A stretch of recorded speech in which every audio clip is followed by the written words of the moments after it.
Si on laisse faire, si on tolère ça, on risque peu à peu d'éroder l'exercice même de cette liberté. Il y a clairement, disons, un risque que ces sanctions aient un effet dissuasif. L'Union européenne est-elle en train de devenir une nouvelle forme de despotisme?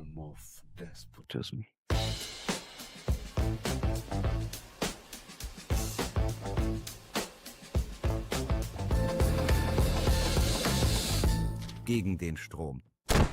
Zur Person. Hallo bei Gegen den Strom. Ich präsentiere Ihnen Bonjour et bienvenue dans Contre-courant. Ici, je présente des positions et des points de vue que les médias de propagande préfèrent cacher. Privés de tous leurs droits, ce sont ces citoyens qui vivent dans l'Union européenne, mais aussi ceux d'autres pays soumis au régime de sanctions du Conseil de l'Europe. Ils ne peuvent plus voyager, leurs comptes bancaires sont gelés et leurs biens sont confisqués. Tout cela se passe en dehors de la loi, en violation de la Constitution et d'autres chartes démocratiques au sein de l'Union européenne. La professeure Alexandra Hofer est experte en droit international et en droit des sanctions à l'Université d'Utrecht. Elle est d'origine néerlandaise et canadienne et spécialiste des sanctions comme celles imposées à Jacques Bourg, Nathalie Jamp ou Hüseyin Doğru. Bonjour Alexandra, merci d'être avec moi dans l'émission. Bonjour Patrick, avec plaisir. Sommes-nous en train de créer une nouvelle forme de hors-la-loi dans l'Union européenne? Un nouveau type de hors-la-loi dans l'Union européenne? C'est une grande question. Je ne sais pas. J'imagine que vous parlez du fait que certaines personnes sont sanctionnées pour avoir exprimé leurs opinions ou pour avoir partagé des points de vue que peut-être le Conseil de l'Union européenne n'approuve pas. Je ne sais pas si on peut dire que c'est un nouveau type de hors-la-loi, mais c'est quand même intéressant de voir, on met la pression sur des gens simplement parce qu'ils partagent des informations ou des opinions. Comment vous définiriez ça?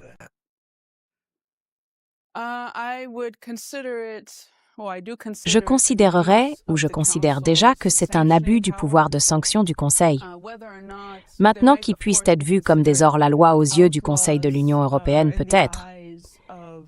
Mais je ne suis pas sûre que la population en général, les citoyens européens, soient d'accord pour dire qu'ils le sont vraiment.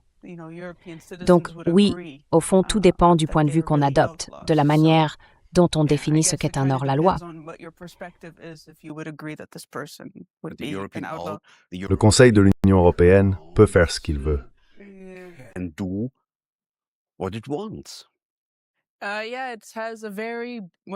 Oui, en fait, si on regarde la Cour de justice de l'Union européenne, on dit qu'elle dispose d'un pouvoir d'appréciation très large quand il s'agit d'adopter des mesures restrictives. Bien sûr, ce pouvoir n'est pas illimité, mais elle a clairement beaucoup de choses qu'elle peut faire ou qu'elle est autorisée à faire.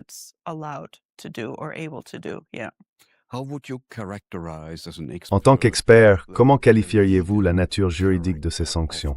Sont-elles légales, extralégales ou illégales? Je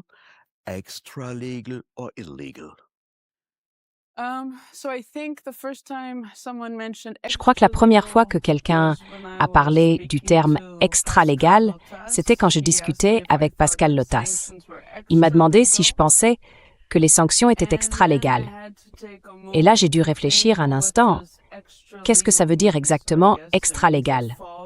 J'imagine que ça veut dire que ça sort, disons, des procédures juridiques normales ou que ce n'est pas vraiment encadré par la loi. Je ne suis pas tout à fait sûre de la définition précise, mais ce que je trouve intéressant avec les sanctions, c'est qu'elles justement sont prévues par la loi. Le Conseil a bien ce pouvoir. Les traités de l'Union européenne permettent au Conseil d'adopter des mesures restrictives.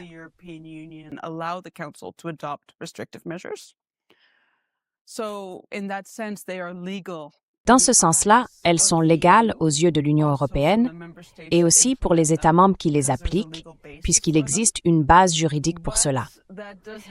Mais ça ne veut pas dire que ces sanctions ne peuvent pas avoir des conséquences qui violeraient, par exemple, les droits dont bénéficient les personnes sanctionnées, ou encore ceux qui sont dus, disons, à la Russie. Si la Russie est la cible de sanctions sectorielles de l'Union européenne, certaines d'entre elles peuvent enfreindre des accords entre la Russie et l'Union. Et dans ce cas, ce seraient des sanctions illégales. Donc, tout dépend toujours des circonstances. Mais je pense qu'il est clair que les sanctions ne sont pas quelque chose de normal. En principe, elles ne devraient pas devenir la norme.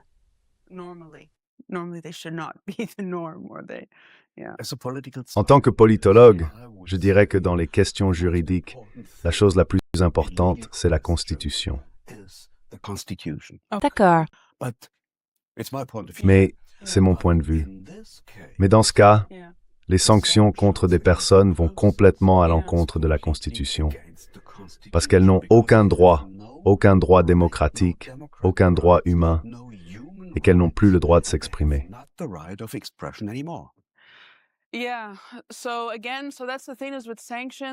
Oui. Alors, encore une fois, le principe des sanctions, c'est qu'on les considère un peu comme des mesures exceptionnelles. L'idée, c'est que, grâce aux sanctions, l'Union européenne, par exemple, peut poursuivre des objectifs importants, comme répondre à une agression ou à des violations des droits humains. Donc, il y a un but précis et essentiel que les sanctions sont censées atteindre. Et elles sont censées fonctionner, disons, de manière préventive. C'est ça l'idée. Ce sont des outils de prévention. Il s'agit d'une suspension ou d'une restriction dans l'exercice de certains droits, mais cette restriction se justifie par rapport à l'objectif poursuivi.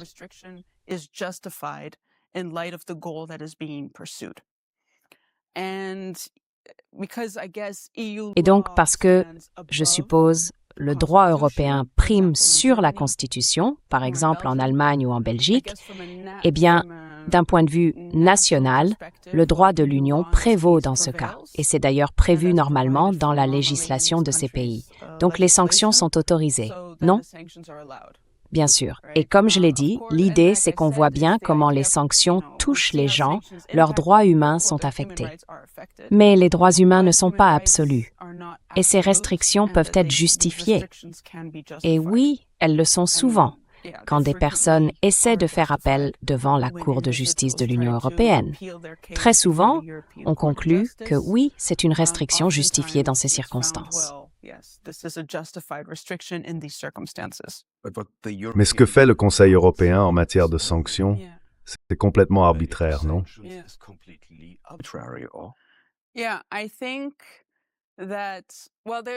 Oui, je pense qu'enfin, il y a une sorte de contrôle ou un processus de révision assuré par la Cour de justice. Par exemple, pour vérifier que le Conseil a bien apporté des preuves suffisantes pour justifier pourquoi une personne doit être inscrite sur une liste, ou qu'il a donné des raisons assez précises, pas trop générales.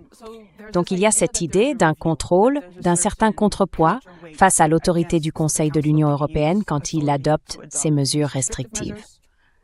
Mais à mon avis, il n'y a pas assez de limites posées à ce que le Conseil peut faire. Et c'est particulièrement intéressant quand le Conseil a décidé de sanctionner des personnes qui, selon lui, sont liées à des acteurs étrangers et qui partagent ou diffusent des informations à l'intérieur de l'Union européenne. Des informations qui, apparemment, saperaient les sociétés démocratiques européennes ou la lutte de l'Union pour défendre l'Ukraine contre l'agression russe. Ça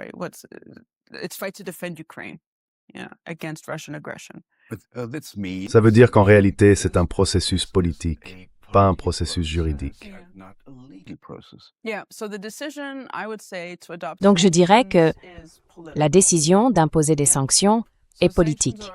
Oui, les sanctions, ce sont des outils de politique publique. En général, ce sont des outils de politique étrangère. Mais il n'y a pas de procédure judiciaire avant qu'une sanction soit adoptée. Ce n'est pas discuté avec les parlementaires.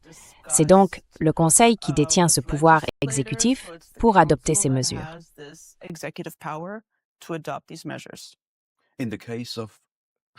Dans le cas de Jacques Bou, le Conseil européen a déposé un document complètement faux. C'est rempli de fausses informations et de mensonges purs et simples. Qu'est-ce que ça veut dire? Qu'ils peuvent faire ce qu'ils veulent ou quoi? What does that mean? They can do what they want or what? Oui, je suppose que vous faites référence au paragraphe, à la déclaration des motifs. Je ne sais pas si entre-temps Jacques Baud a peut-être reçu plus d'informations du Conseil, qu'il n'a sans doute pas le droit de rendre public, mais ils l'ont accusé, ou disons qu'ils ont affirmé, que la raison pour laquelle il est inscrit sur la liste, c'est qu'il agirait comme un porte-voix de la Russie. Je crois qu'ils l'ont accusé de diffuser de la propagande et des théories complotistes russes. Je n'en suis pas tout à fait sûre, mais je sais avoir vu des entretiens avec Jacques Baud où il dit que c'est complètement faux. Il affirme n'utiliser que des sources disponibles dans l'Union européenne ou en Ukraine.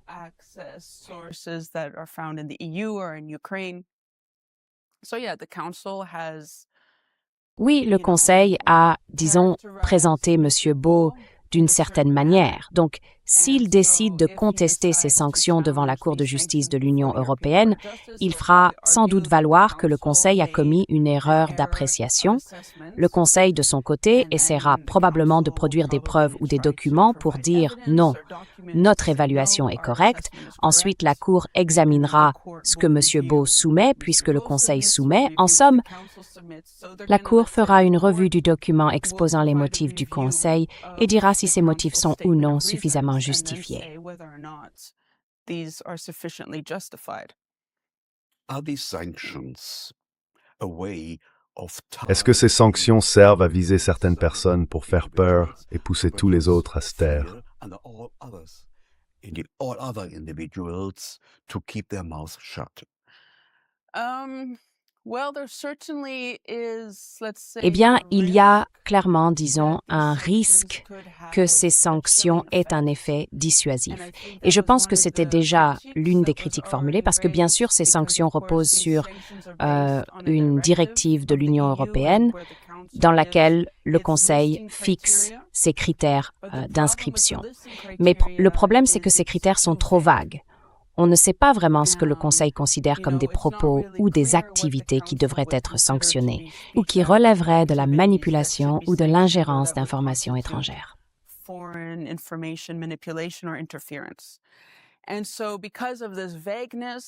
Et donc, à cause de ce flou, les gens peuvent se dire « je risque d'être sanctionné si je fais certaines déclarations, si je publie certains travaux, si j'exprime une opinion ». Du coup, ils peuvent commencer à s'autocensurer. Il y a donc ce risque, bien sûr, quand la loi n'est pas assez précise. Maintenant, est-ce que c'est l'intention du Conseil de créer cet effet dissuasif ou d'amener les gens à s'autocensurer? Franchement, je n'en sais rien.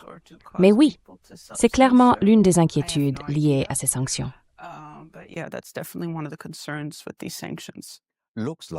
On dirait qu'ils veulent créer une zone grise pour que les gens se sentent en insécurité. Oui. Qu'est-ce que vous diriez? Qu'est-ce que je dirais?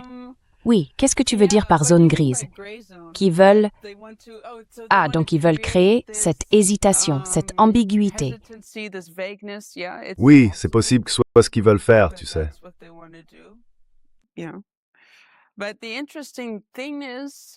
Mais ce qui est intéressant, c'est que si on pousse ce genre de mesures trop loin, à un moment donné, les gens finissent par réagir, non?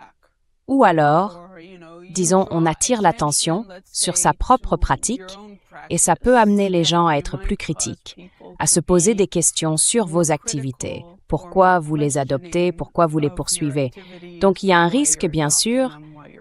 Le Conseil dispose d'un large pouvoir d'appréciation, mais s'il ne l'utilise pas avec discernement, ça peut se retourner contre lui. Parce que ce qui est intéressant, justement, c'est que l'affaire Jacques Baud a attiré beaucoup d'attention sur les sanctions qui existent, disons, depuis des décennies. Mais elles visaient toujours des terroristes ou des personnes qu'on qualifiait de terroristes ou encore des groupes armés impliqués dans un conflit civil, n'est-ce pas? Donc, je suppose qu'on ne remettait pas vraiment en question l'adoption de ces sanctions. Mais maintenant que des personnes comme Jacques Beau sont visées, cela attire l'attention sur la pratique même des sanctions du Conseil. Parce que les gens ont le sentiment que c'est une forme de persécution politique. Oui, je veux dire, vu la façon dont c'est mis en place et les justifications qu'on en donne, oui, ça en a bien l'air. Oui, les sanctions ont une longue histoire et elles ne visaient pas toujours des individus. On peut sanctionner des États, des entreprises et bien d'autres choses. Je me souviens, par exemple, des sanctions contre l'État d'apartheid en Afrique du Sud en 1977, adoptées par une résolution du Conseil de sécurité de l'ONU. Et ça, c'était parfaitement légal. Mais les sanctions d'aujourd'hui, elles, ne le sont pas. Celles n'ont pas été décidées ni acceptées par le Conseil de sécurité. Est-ce que c'est légal?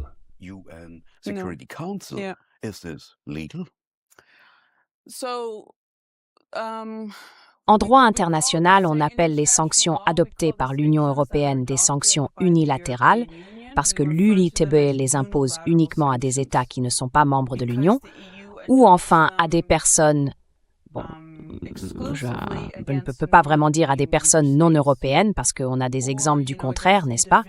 Mais l'idée en principe, c'est que ces sanctions sont un outil de politique étrangère.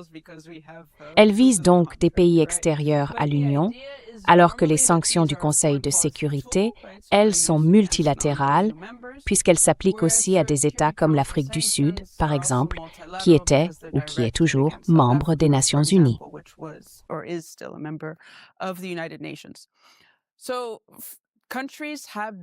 Les pays n'ont pas tous la même opinion sur la légitimité des sanctions unilatérales. Bien sûr, l'Union européenne et ses États membres estiment que ces sanctions sont autorisées, les États-Unis aussi évidemment, le Canada, l'Australie également.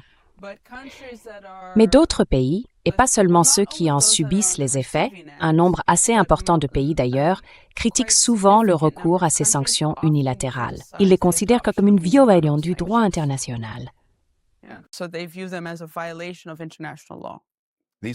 Ces sanctions ont une longue histoire et le 11 septembre a été un moment clé dans cette histoire. Oui, c'est aussi à ce moment-là que le Conseil de sécurité de l'ONU a commencé à viser des personnes qu'il pensait susceptibles de commettre des actes terroristes. L'idée, c'était que ces sanctions servent d'outils préventifs contre le terrorisme. Et tout à coup, le Conseil de sécurité s'est retrouvé avec un pouvoir de sanction très large, capable d'imposer des restrictions à des individus, comme celles qu'on connaît aujourd'hui, le gel des avoirs ou encore l'interdiction de voyage. Donc ces sanctions faisaient partie de la guerre contre le terrorisme. C'est bien ça? Oui, à l'origine, c'était l'un des outils utilisés par le Conseil dans sa lutte contre le terrorisme. Et je pense qu'on le considérait probablement comme l'instrument le plus important du Conseil de sécurité en matière de lutte antiterroriste. Et plus tard, ces sanctions étaient pour faire pression sur la Fédération de Russie. Je me souviens de la loi Magnitsky. Oui, donc ça a été adopté par les États-Unis d'Amérique. Ils ont adopté ce qu'on appelle, vous savez, la loi Magnitsky. Et si je me souviens bien, l'objectif, c'était de sanctionner des ressortissants russes considérés comme responsables de la mort de Magnitsky, mais aussi ceux impliqués dans la corruption en Russie ou dans des violations des droits humains en Russie. Donc, les États-Unis ont adopté la loi Magnitsky. Le Canada a ensuite adopté une loi similaire et finalement l'Union européenne a adopté son propre texte, la loi mondiale sur les droits humains. Je pense qu'elle s'est un peu inspirée de la loi Magnitsky américaine, mais elle ne vise pas uniquement la Russie. Cette loi mondiale sur les droits humains, c'est en fait un outil que l'Union européenne s'est donné pour sanctionner les auteurs de violations des droits humains partout dans le monde. Fait intéressant, la loi européenne sur les droits humains, elle, n'inclut pas la corruption.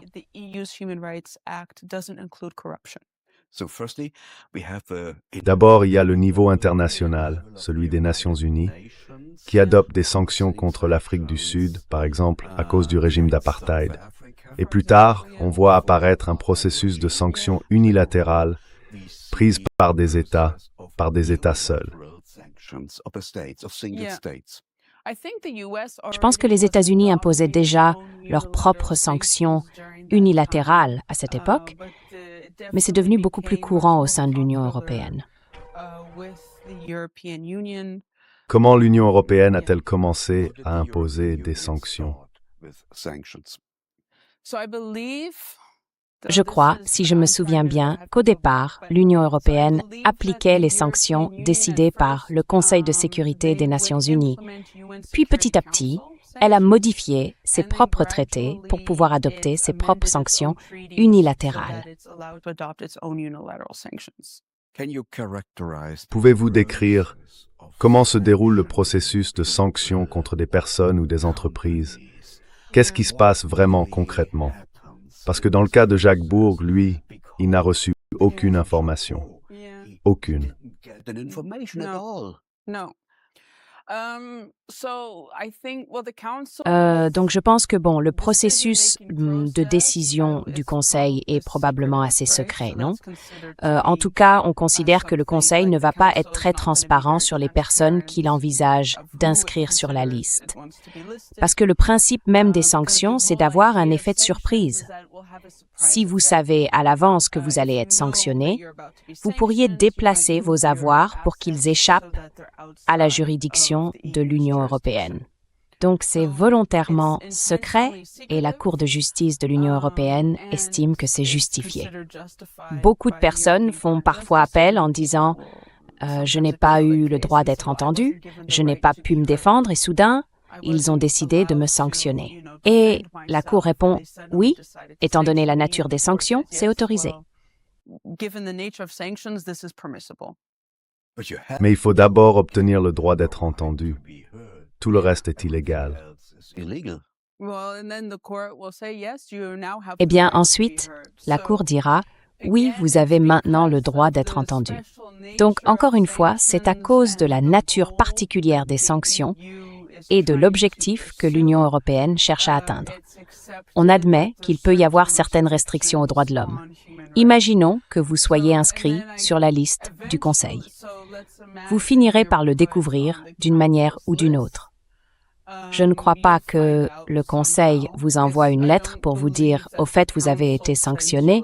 Je pense que tout à coup, vous pourriez vous rendre compte que vous n'avez plus accès à votre compte bancaire. Ou, dans le cas de Jacques Bourg, il me semble qu'il l'a appris en lisant la presse suisse.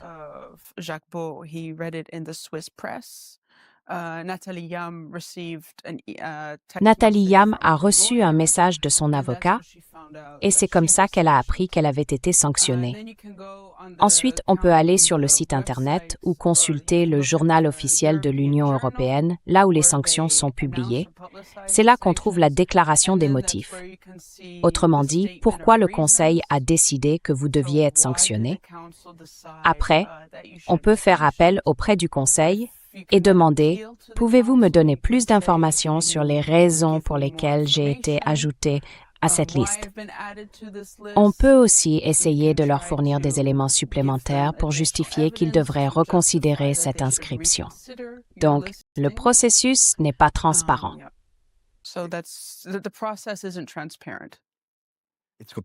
C'est totalement opaque. Y a-t-il quelqu'un, une autorité quelconque, capable d'évaluer ces sanctions?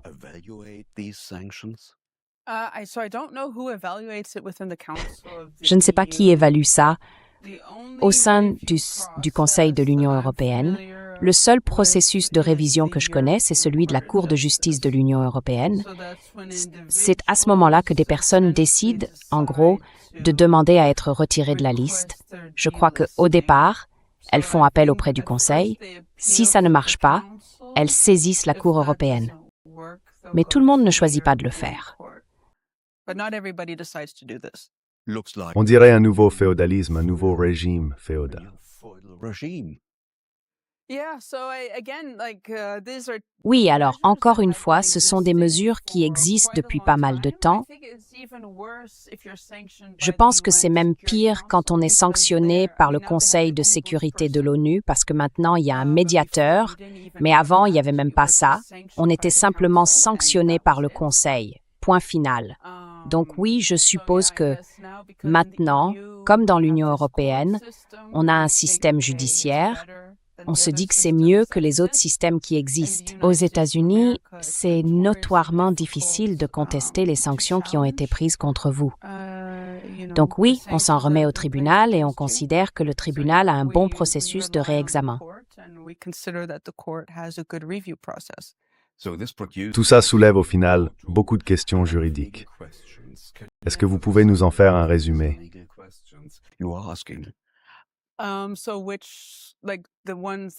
Alors les questions que j'ai, c'est plutôt sur la procédure de la Cour ou...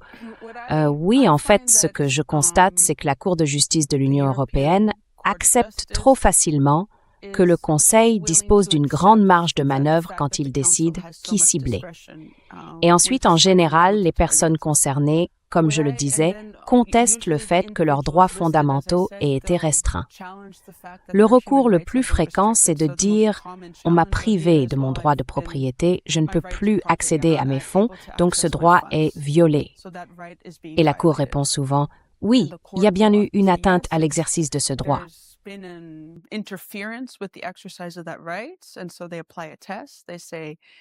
Alors ils appliquent un test.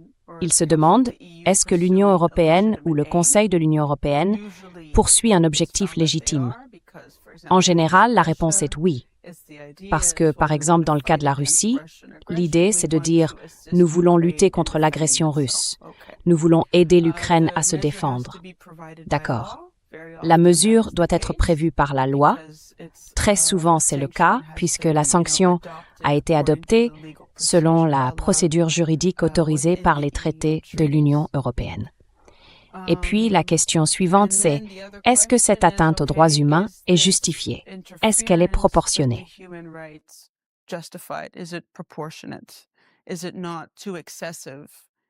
Est-ce que c'est pas un peu excessif compte tenu de l'objectif poursuivi par le Conseil?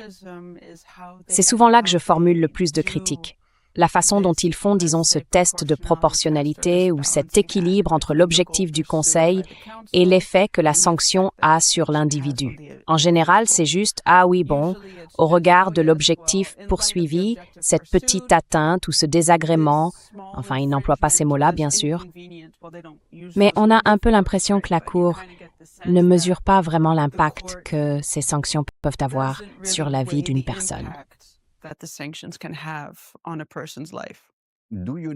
Connaissez-vous une liste de critères, par exemple, pour définir qui est un porte-voix de la Russie ou un acteur terroriste?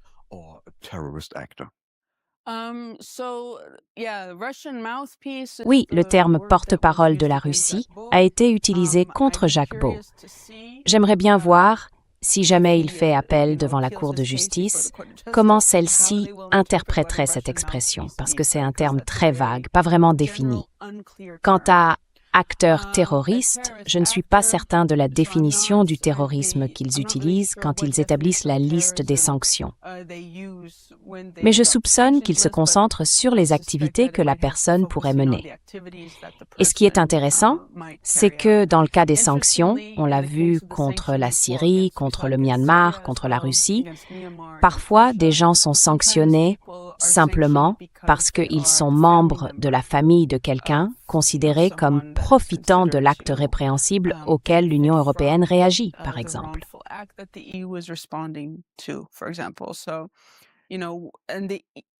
Et la Cour a annulé certaines inscriptions quand il s'agissait d'une personne simplement associée à quelqu'un d'autre. Donc, elle a essayé de définir des critères pour dire d'accord, à partir de quand une personne est-elle suffisamment associée ou pas? Est-ce qu'il faut qu'ils partagent des intérêts ou qu'ils aient certaines activités en commun? Mais je trouve que c'est, enfin, au moins pour moi, un peu difficile d'identifier des critères communs, oui, ou une sorte de liste de vérification qui permettrait de dire Voilà, c'est toujours ce test-là qu'on applique. J'ai plutôt l'impression que ça dépend vraiment de chaque cas. On the Federal Press Conference.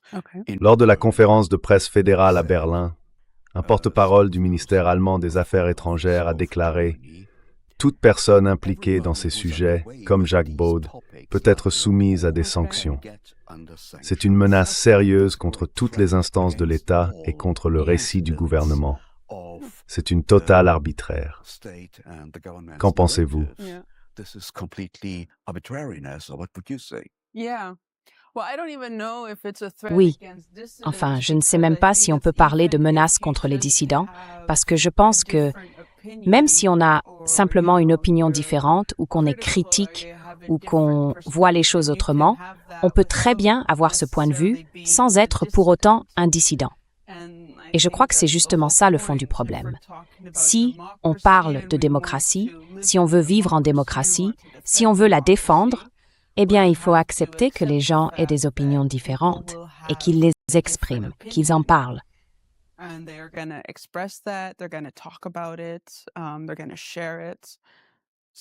Ils vont le partager. Donc oui, c'est comme ça, c'est la vie dans une société démocratique. Ce qui est intéressant, c'est que certaines personnes, à certains postes, je ne sais pas exactement à quel niveau hiérarchique cette personne se situe, mais bon, quand on travaille pour un État, on représente cet État, non? Et encore une fois, c'est censé être un État démocratique. Pourtant, qu'une personne dans cette position pense qu'il est normal de dire que si vous avez certaines opinions, vous pouvez craindre d'être sanctionné. Je ne comprends pas trop comment on peut concilier ces deux idées. Diriez-vous que ce que ce porte-parole a dit constitue une menace? A threat. Peut-être, mais je ne sais pas vraiment quelle est leur position pour lancer une telle menace. C'est un porte-parole du ministère des Affaires étrangères. Oui, donc si c'est bien la position du ministère, alors oui, c'est possible qu'il fasse cet avertissement. Peut-être. Oui, et le ministre n'a jamais annulé cette décision. Alors, ils ont défendu ça, ils étaient d'accord avec ça? Oui, et bien sûr, au sein du Conseil de l'Union européenne, tous les États membres doivent être d'accord, non? Donc, d'accord, il peut y avoir cette position défendue en Allemagne, et j'imagine que tous les autres États membres se rallient à cette perspective. Je sais par exemple que l'Espagne, du moins ces derniers temps, le président a été plus critique envers Israël que d'autres membres de l'Union, ou disons moins enclin à s'aligner sur les États-Unis et sur la guerre qu'ils mènent en Iran. Alors, encore une fois, comment on décide, compte tenu de cette diversité au sein de l'Union européenne, avec certains discours plus présents dans certains pays que dans d'autres, comment on détermine quelle position ou quel point de vue ne devrait pas être partagé? Comment on se met d'accord là-dessus si, en théorie, les 27 membres doivent tous avoir leur place à la table et participer à la discussion? Comment ils arrivent à cette évaluation?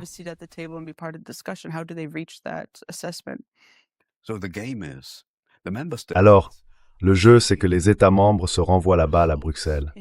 Bruxelles décide qui figure sur la liste des sanctions.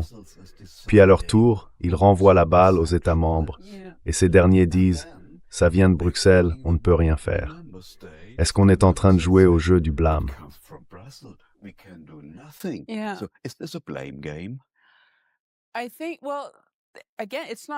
Je pense qu'encore une fois, ce n'est pas Bruxelles. Tu vois, ce ne sont pas des gens coupés des États membres qui décident qui doit être sanctionné. Ce sont les États membres eux-mêmes qui se mettent d'accord sur la liste. Donc on voit bien qu'il peut y avoir, disons, un bras de fer avec la Hongrie qui n'est pas toujours d'accord pour sanctionner certains secteurs de la Russie. Et maintenant, la Hongrie met, disons, son veto aux prêts qui devaient être accordés à l'Ukraine. Donc, il y a des États membres qui parfois disent non, on ne veut pas de ce type de sanctions parce que ça nous toucherait trop. Alors, ils doivent négocier et ils doivent trouver un accord.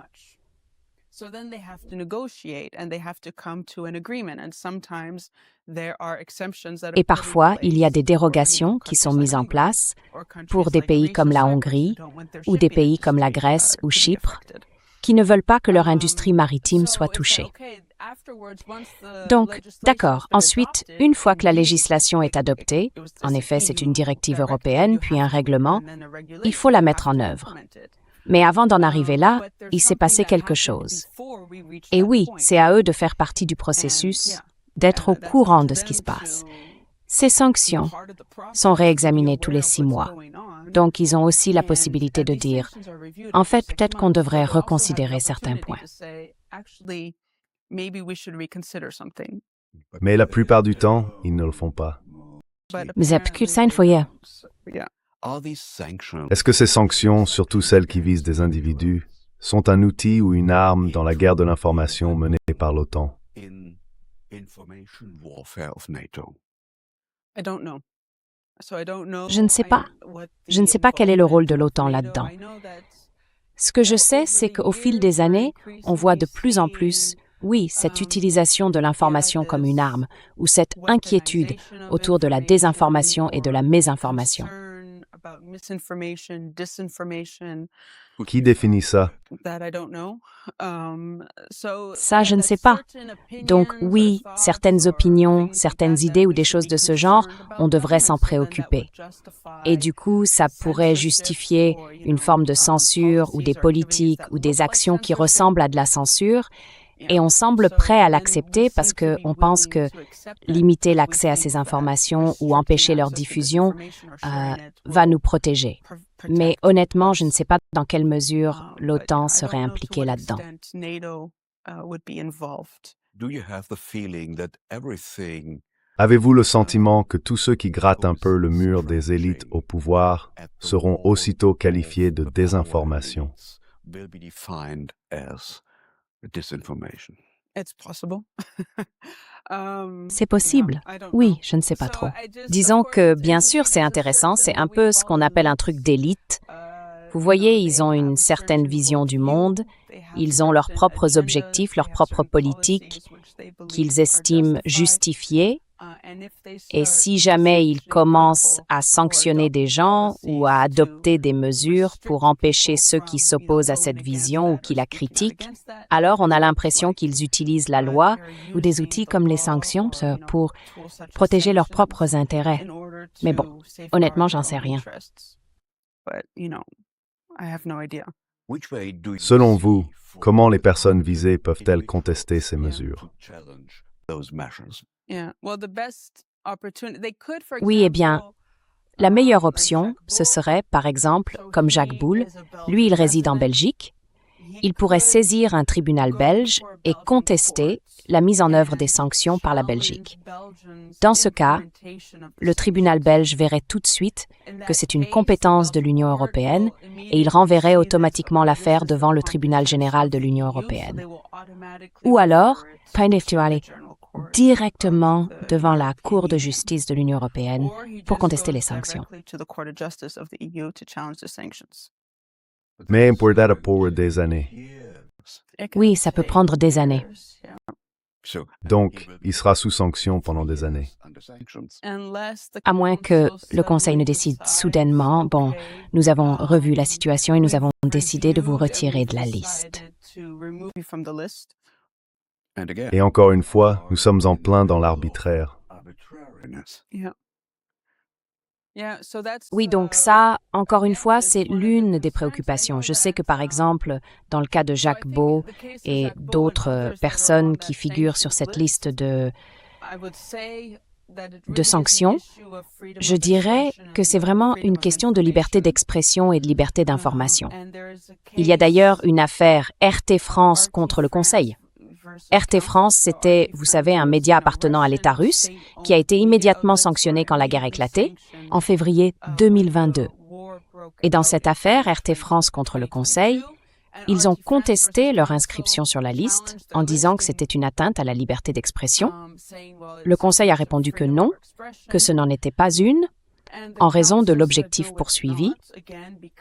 Ils ont examiné les informations publiées par RT France En tout cas, je pense que cette décision a rendu les choses très difficiles. Depuis, pour les personnes qui veulent contester leur inscription sur une liste de sanctions en invoquant une atteinte à la liberté d'expression.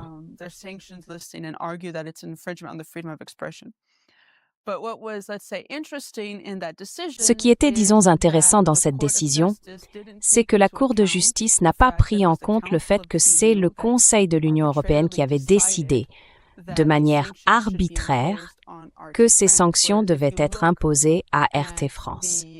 Alors que si on regarde la Cour européenne des droits de l'homme, quand elle examine des atteintes à la liberté d'expression, elle vérifie toujours, enfin pas toujours, mais dans sa jurisprudence, si un tiers intervient pour évaluer si une information doit être censurée, afin de garantir qu'il y ait une protection contre une restriction arbitraire imposée par l'exécutif.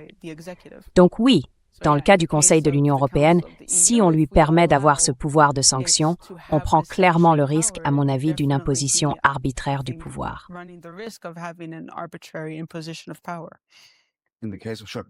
Dans le cas de Jacques Baud, il vit en Belgique, à Bruxelles. C'est un citoyen suisse. Voyez-vous une possibilité, une option de protection diplomatique?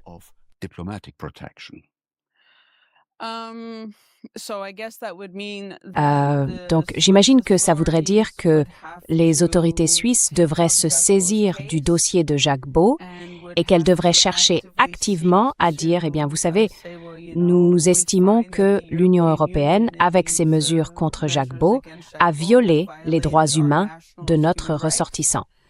Et vous voyez, nous allons essayer, par exemple, de plaider auprès de l'Union européenne pour qu'elle lève ses sanctions. Voilà, donc je ne sais pas si c'est, disons, la politique actuelle ou quelque chose qui figure à l'agenda des autorités suisses.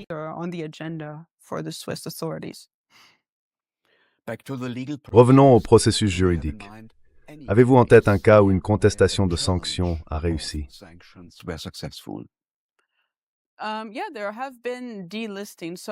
Oui, il y a déjà eu des radiations.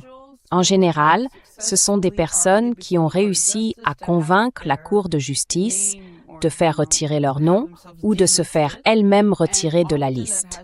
Et souvent, c'est parce que la Cour estime que le Conseil n'a pas fourni ce qu'ils appellent une base factuelle suffisamment solide. Autrement dit, il n'y avait pas assez de preuves ou il y a eu une erreur d'appréciation. Donc oui, ça arrive. En général, la Cour examine les critères d'inscription fixés par le Conseil et vérifie si les informations données suffisent à justifier cette inscription.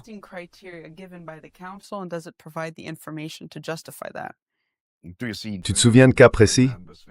Des oligarques russes ou quelque chose comme ça?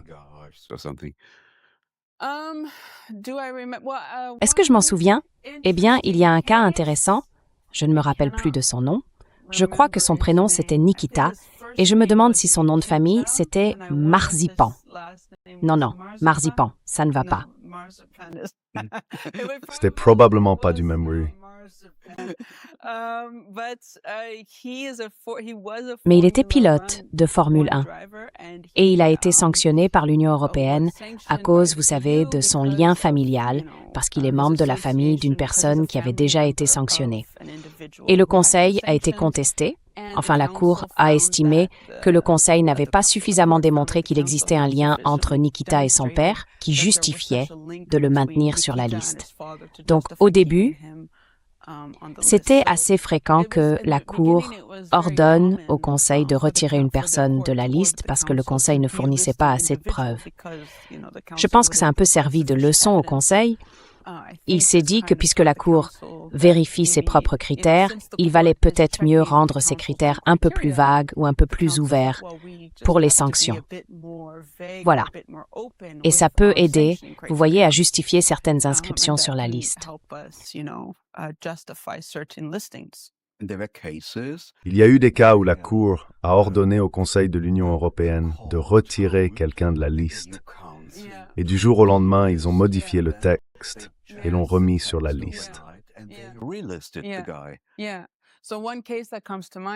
Alors, un cas qui me vient à l'esprit concerne deux oligarques russes. Je crois qu'ils s'appelaient Friedman et Avin. Au départ, ils ont été sanctionnés parce qu'on disait qu'ils soutenaient Vladimir Poutine ou le Kremlin dans la guerre contre l'Ukraine. Et la Cour a dit non, le Conseil n'a apporté aucune preuve montrant qu'il soutenait Poutine dans cette activité. Du coup, la Cour a ordonné au Conseil de les retirer de la liste. Mais ensuite, le Conseil les a sanctionnés à nouveau, cette fois selon le critère des grands chefs d'entreprise en Russie. Donc, ils sont de nouveau sanctionnés, mais sur une autre base, simplement parce qu'ils sont des hommes d'affaires opérant en Russie. Et encore une fois, c'est arbitraire. Donc oui, en gros, ils se disent, bon d'accord, ce critère ne tient pas, ou on ne peut pas les maintenir là-dessus, alors on va changer le critère.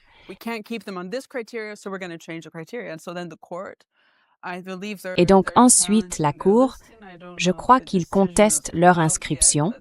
Je ne sais pas encore si une décision est tombée, mais la Cour va dire, d'accord, est-ce que cette personne est vraiment un entrepreneur qui exerce en Russie?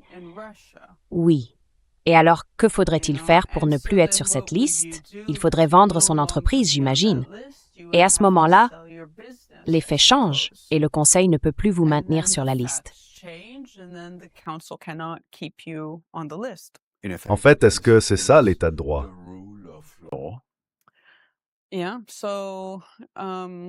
Oui, donc encore une fois, en raison du caractère, disons, exceptionnel des sanctions, beaucoup de choses sont acceptées. Mais justement, c'est pour ça, par exemple, qu'on peut se demander si on parle de proportionnalité, dans quelle mesure le coût ou la restriction imposée à une personne est vraiment justifiée. Dans quelle mesure ces hommes d'affaires russes contribuent-ils réellement à la guerre contre l'Ukraine? Je ne suis pas sûre que chaque homme d'affaires, aussi riche soit-il, ait forcément des liens avec la Russie ou que le gouvernement russe soit capable d'influencer leurs décisions de cette manière. Donc, si on en vient à sanctionner des gens qui ont très peu d'influence, encore une fois, je parle de façon hypothétique, alors comment justifier qu'ils restent sur la liste? Et quelle serait votre recommandation pour les avocats de ces personnes visées? Eh bien, j'imagine que ceux qui ont décidé de contester leur inscription ont fait appel à des avocats expérimentés qui connaissent bien la procédure de sanction de l'Union européenne.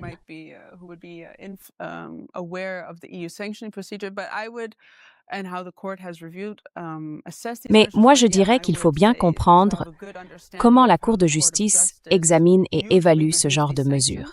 Il faut savoir ce qui a échoué, ce qui a fonctionné, et surtout essayer de construire son argumentation de manière à ce qu'elle s'inscrive, disons, dans la logique habituelle de la Cour quand elle traite des sanctions.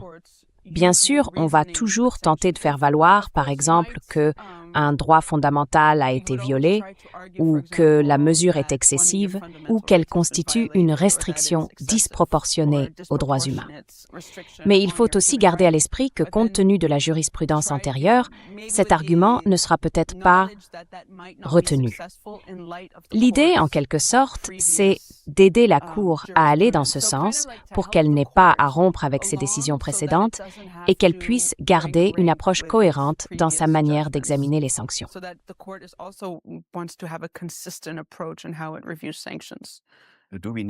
Est-ce qu'on a besoin d'un débat social plus large sur la liberté d'expression, sur les droits constitutionnels? Qu'en pensez-vous?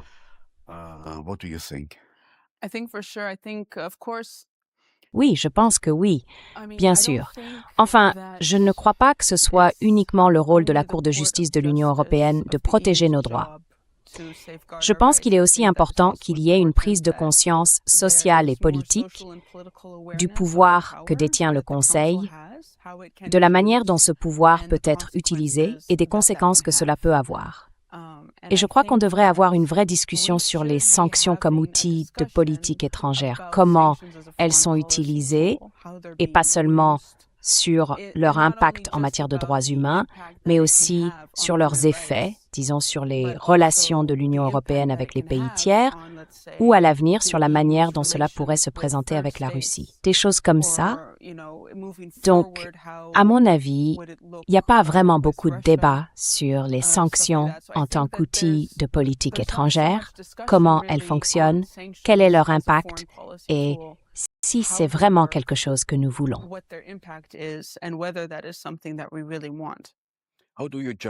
Comment jugez-vous le rôle du Parlement européen? Ces sanctions qui concernent le Parlement européen, est-ce un signe d'impuissance ou bien autre chose, une forme de faiblesse? Oui, eh bien, on ne leur a pas donné de rôle dans le processus de sanction. Ils pourraient, je ne sais pas exactement comment la procédure fonctionne avec le Parlement européen, mais je sais qu'ils peuvent s'opposer au Conseil. Ce qui est intéressant, et c'est une tendance que j'ai remarquée ces 4 dernières années, c'est que souvent, les députés européens sont favorables à ce que le Conseil adopte des sanctions, et ils plaident même pour en imposer davantage. Il y a quelques années, j'ai été invitée à prendre la parole devant le Parlement européen sur la question des sanctions. Et quand j'y étais, j'ai soudain compris que l'une des raisons de mon invitation, c'était que les députés envisageaient d'adopter une résolution demandant au Conseil de sanctionner des médias ou des personnes impliquées dans la diffusion de fausses informations ou de désinformation.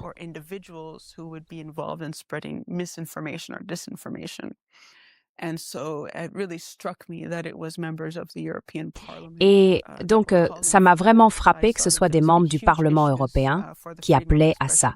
Parce que j'ai tout de suite vu qu'il y aurait de gros problèmes pour la liberté d'expression. Et encore une fois, dans ce contexte, la crainte, c'était de savoir comment un acteur étranger, comme la Russie, pourrait utiliser l'information pour interférer avec ou influencer les pratiques démocratiques européennes. Du coup, j'ai trouvé intéressant que le Parlement, qui est censé représenter la démocratie dans l'Union européenne, se mette soudain à utiliser ou à promouvoir l'usage d'outils qui risquent d'étouffer la démocratie ou d'empêcher la diversité des voix. Donc oui, malheureusement, le Parlement européen ne semble pas vraiment se soucier de ce qui se passe.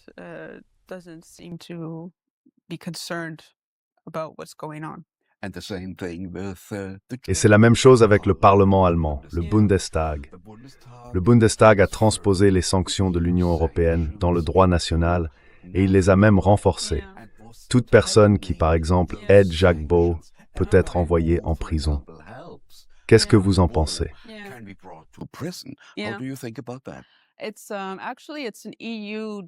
En fait, c'est une directive européenne qui a criminalisé ça. Si vous aidez quelqu'un qui est sanctionné ou si vous aidez quelqu'un à contourner des sanctions, oui, vous pouvez aller en prison ou avoir une amende. Je ne sais pas exactement quelles sont les conséquences. Tu peux prendre 10 ans de prison. Oui. Alors oui, c'est quelque chose que l'Union européenne a fait quand elle a commencé à sanctionner la Russie. Elle s'est rendue compte qu'il y avait beaucoup de différences entre les États membres dans la façon d'appliquer les sanctions, de réagir face à ceux qui les enfreignent, et ainsi de suite. Donc l'idée, c'était d'harmoniser la procédure et de définir une base commune que tous les États membres doivent mettre en place. Aujourd'hui, aider quelqu'un qui a été sanctionné, c'est devenu un délit. Est-ce que ces sanctions sont un moyen de provoquer une obéissance anticipée?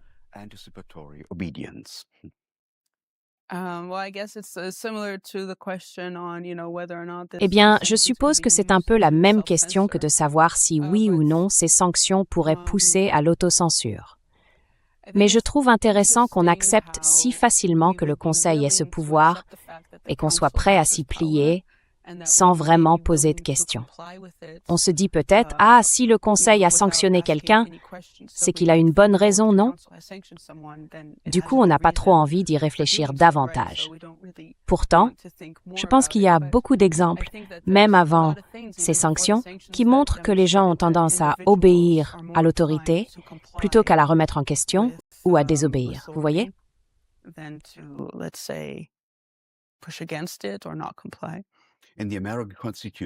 Dans la Constitution américaine, par exemple, le premier amendement protège très fermement la liberté d'expression. En revanche, est-ce que l'Union européenne est en train de détruire la liberté de parole et le droit d'avoir sa propre opinion?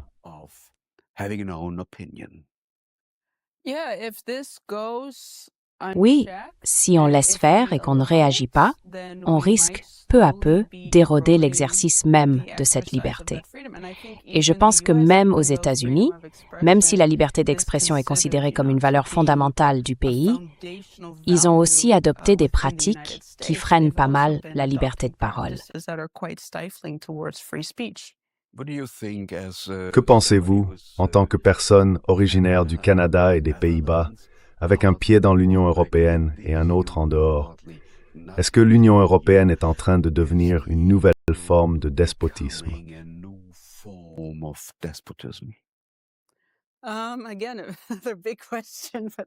Encore une fois, c'est une grande question pour moi. J'aimerais espérer que non. Mais voilà, c'est tout le risque. Quand l'Union européenne adopte ce genre de texte, souvent très complexe, pas forcément suivi par tout le monde, ils finissent par être adoptés et tout à coup ils ont des effets sur nous sans qu'on s'en rende vraiment compte.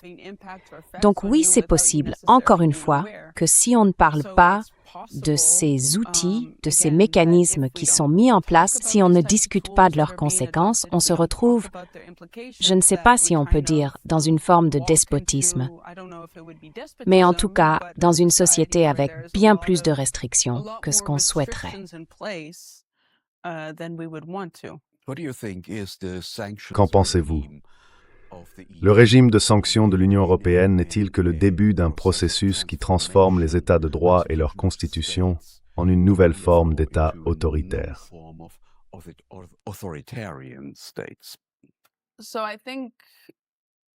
Je pense que l'Union européenne, parce que parfois le droit européen prime sur le droit national, peut exercer une influence sur les juridictions nationales que les citoyens n'auraient pas forcément choisies. C'est d'ailleurs l'une des critiques adressées à l'Union. Et encore une fois, elle dispose de ce pouvoir, disons, qu'elle devrait utiliser avec responsabilité et conscience. Mais c'est aussi à nous, en tant que citoyens et résidents de l'Union européenne, d'être attentifs à ce qui se passe. Donc oui, tout ça ne peut arriver que si on le permet, en fait, oui.